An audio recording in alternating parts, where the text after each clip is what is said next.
Hey guys, welcome back to Ladies First. In today's episode of Job Scope, Juhi and I are going to become makeup artists for a day. At how old did you start putting on makeup? Pretty young. I'm one of those that will rummage through my mummy's stuff, put stuff on my face, and it'll be very red and very obvious. I'm a late bloomer, so I only started when I was maybe 19. Didn't really bother about makeup. Because you don't need makeup. So do you have any experience putting makeup for anyone else? Yeah, friends. Friends will always be like, "Can you draw my eyebrows?" And I like to overline people's lips. I actually have a friend that asked me to be her makeup artist for her wedding, and I did her wedding makeup. The amount of trust she had for me was crazy. Wow. There's a lot of effort when it comes to becoming a makeup artist, understanding a different person's face. That's why we have Benji over here. My name is Benji. I'm the makeup artist for 12 years. I'm gonna say that he's a very familiar face here because he has done our makeup for a T1, T5 shoot. So when we are looking extra good, it's because of Benji. When do you start venturing into this industry? It's a family business. So my mom is actually a makeup artist, and that's how I get introduced to this industry. Did you go to school for this? To be frank, no. I have no diploma in cosmetologist, but I studied film and cinematography. What made you like putting makeup for people? I started out from doing part-time like assistant in makeup because before that we have been assisting her for many years, as in helping her carry the bags, getting the brushes that she needs. So we know the products, we just don't know the methods. When I did my first makeup, it was quite daring. It was for a wedding too. From there it grew the interest when I got my first compliment. Partially the pay was very good at that moment of time when I was a poly student. Some students do part-times, right? I do makeup. So my pay was definitely higher than any of the part-time students there. What a lucky guy. The only thing that my parents gave me was temper issues. Do you put makeup on yourself daily? I used to do more makeup. After COVID, I did less. Still on the natural side, I will still put my BB cushion, my eyebrows. I will also do a little bit of my eye makeup, but the nude eye makeup. I think that's about it. After COVID, things change, you're not so hardworking on your face and stuff. Today I got a bit too excited. I'm like, oh, I'm gonna meet Benji, makeup artist. I became very heavy too on my makeup just cause I know I look way different with makeup, so gotta trick them boys. But I feel that you guys do your own makeup very well. What are the different styles of makeup do you do? If there is a specific style that I'm famous for, is the Korean skin. So how long does it usually take you to do up a client's face? Usually for makeup, it's about an hour or less. Maybe 45 minutes is just for makeup because I do both hair and makeup. So sometimes it will last me about 1.5 hours minimum. That's actually quite fast. So what are we gonna do today, Benji? Today, we have two models prepared for you girls. One of you will be doing the slightly more natural look. This is your model for the day. Introduce yourself. Her name is Xiaorong. The other one will be doing a slightly more Korean look. This is your model today. You want to introduce yourself first? My name is Hannah. Montana.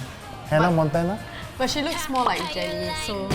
So what are the steps you do to put on makeup for them? Basically, to me, skin prep is very important. Skin prep consists of moisturizer, SPF, and primer. We always want to check with her if let's say she has anything on her face.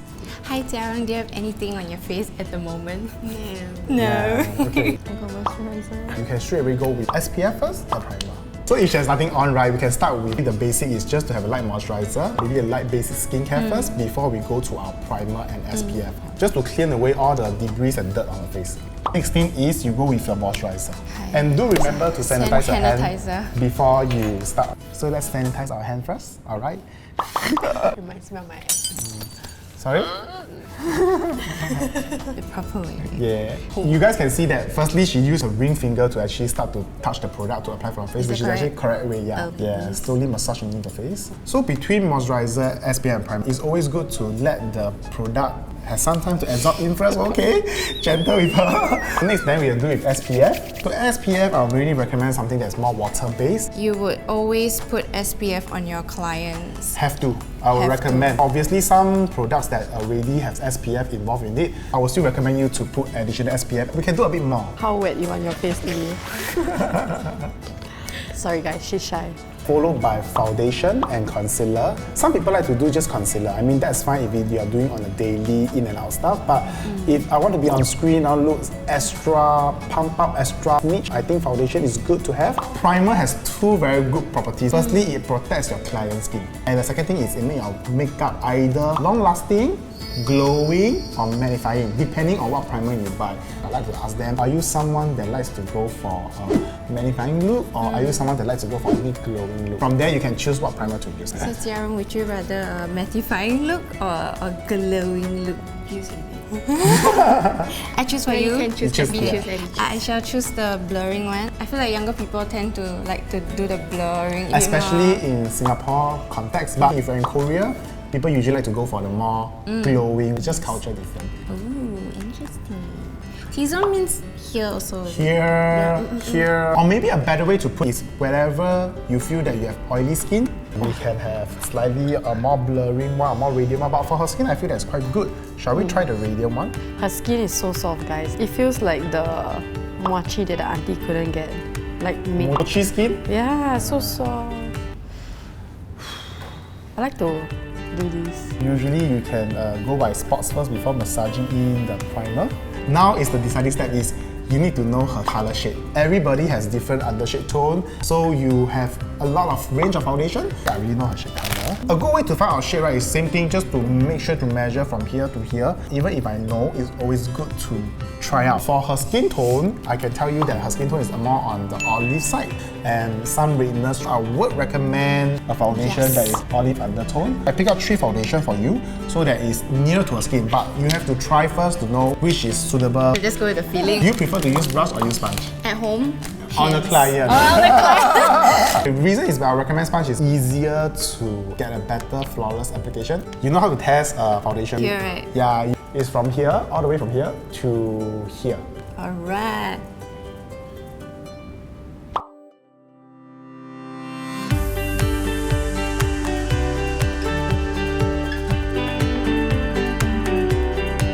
Usually concealer is always recommended to only do on blemishes, area, pigmentation. Her nose are one thing that you have to cover up. Next thing you will see the vein over here. Veiny parts are somewhere that you also like to conceal away. Nowadays I see TikTok, everybody like to see veins. Next time when you go on a date, right, you should like... Veiny look. That's for guys. So usually like areas like that, I like to use this kind of brush on a stamping motion.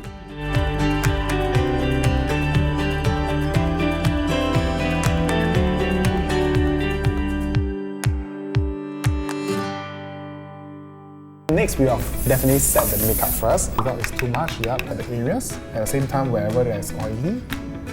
So I recommend you to swipe all those excessive powder area. After setting the makeup, we can choose what to do first. We can choose to do the eye first, the eyebrow first, or the contouring first. My take is I like to do the eyes first before I do the brows, and lastly I'll do the contouring part. Some people like to do brows first, but I do brows first. some people do brow first, right? But I realized one thing, when you do brow first, it tends to be more thick because sometimes you can't control the eye. The eye will define how thick or how heavy the brow should be going on. Yeah, if you do a brow first, your eye makeup must always be strong. She has a very nice double eyelid. One thing that we always need to put is primer. You have to apply on her eyes first before we put our first eyeshadow. More. So spread out, spread out, spread out, Then okay? you dip them. Chin up, close your eyes. Usually the crease area, inner corner, whatever that is near your center highlight. This one will be your base overall. This one will be the outer corner or inner corner. So you will start with the base first. Oh, you can use these to aid yourself in holding the brush. I press on, right? I can do it this way.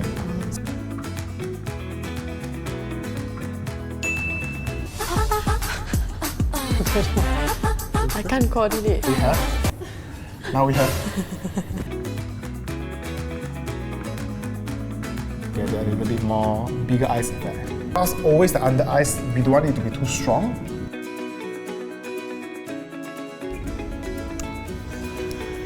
Colors like that to get her eye shape out first. Your first time doing monolith? Yes, yes. Yeah. So one thing about monolith is that we do not do eyeliner throughout. If you do eyeliner throughout, you can. It's a look, but maybe it will be very bold, strong look. And plus, when she look on the floor, you'll see a very big dark area here that is liner out. Eyeshadow is lighter. We still do the same shape.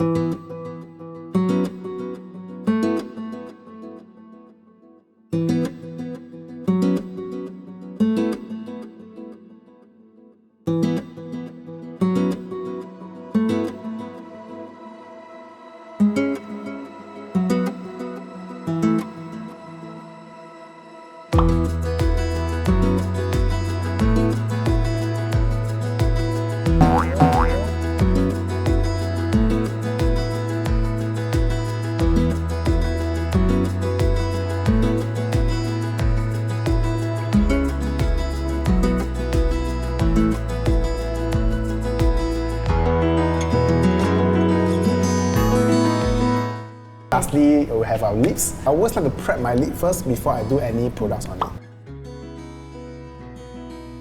Her lip is a little bit dry. We can get the trimmer in for her first. Let me apply the trimmer for you first, okay?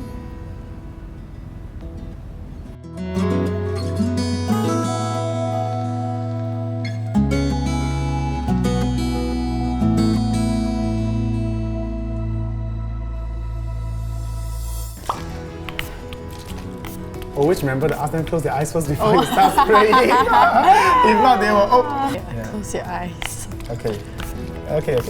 Just hydrate your skin. Okay. Try. What are some struggles and challenges you face in this makeup journey? I definitely have my setbacks. I'm not perfect when I was starting out. I do make a lot of mistakes. I couldn't get certain style the client wants. I overpromise certain things that is not doable because you thought it's doable, but when it's actually on set, it's not doable due to climax problem, due to wind problem and stuff like that. Example, you have a hair like that, letting down, and we are shooting at 72 floor high up. The hair must stay like that. 72 floor high up. It's impossible to get a hair down and not flying around. So this was my experience that I learned that, oh, actually I still have a lot to grow. It's a job that requires you to adapt really quickly. Yeah. What are the things you have to look out for when you're doing makeup for clients? First thing is I need to understand clients' preferences. One of the things that I always do is to chat with them, asking them do they like what movie, what kind of show they like to watch, what music they like to listen, which influencer do they think is pretty, which artist do they follow, on Instagram or on social media. From there, I can pick up hints and clues what kind of look they like to go for. What are some important points to note as a makeup artist?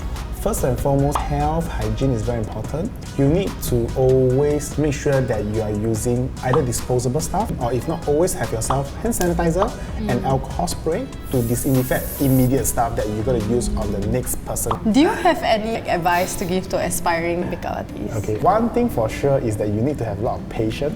Okay, this industry is not all gleams and glamorous. Patience is one of the most important over here. Second will be perseverance. I believe all makeup artists will go through this phase of income instability. It's very common. Even for myself, my family business, I also have income instability as a makeup artist. So these are things that you will face. You should maybe just look at yourself. How can I provide a better service for the industry? Very wise words.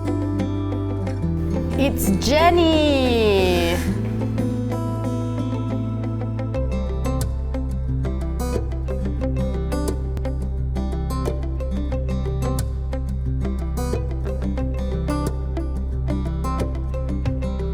Alright, so we are done applying makeup for our beautiful models. Benji, how do we do? Okay, I have to say both of you already have your basic makeup skill there, so definitely you already know how to roughly apply on. I have to say that because initially I thought you girls are good at doing your own makeup, but when you do on others, it's a different thing because the perspective is changed. Both of you did pretty well, I have to say. From application to when I ask the model, are they comfortable? They are very comfortable. They don't feel like you are poking them or you are like slapping them with love. So I think they did a good job overall. And then I feel that you can consider this next time if Titan is looking for makeup artists, I think I learned a lot today. I realized how unskilled and I don't think I have the ability to understand someone else's face shape. The only reason why I realized I could do my friend's makeup was because she had a similar face shape. So today I realized I'm unfit for this. The thing about being a makeup artist is you have to have a small talk with them and you have to make them feel comfortable. Yes. There's so much that goes into it and I'm so bad at those kind of things. I look extroverted, but I'm very introverted. For me, I was actually very interested in doing makeup for people. Every time my mom had D&D, I was like, Mom, can I do your makeup? Alright, so we have come to the end of today's episode of Job Scope. Thank you, Benji, so much for your time and being so patient with us and also sharing all your knowledge. So don't forget to like and subscribe and watch our latest video. Bye!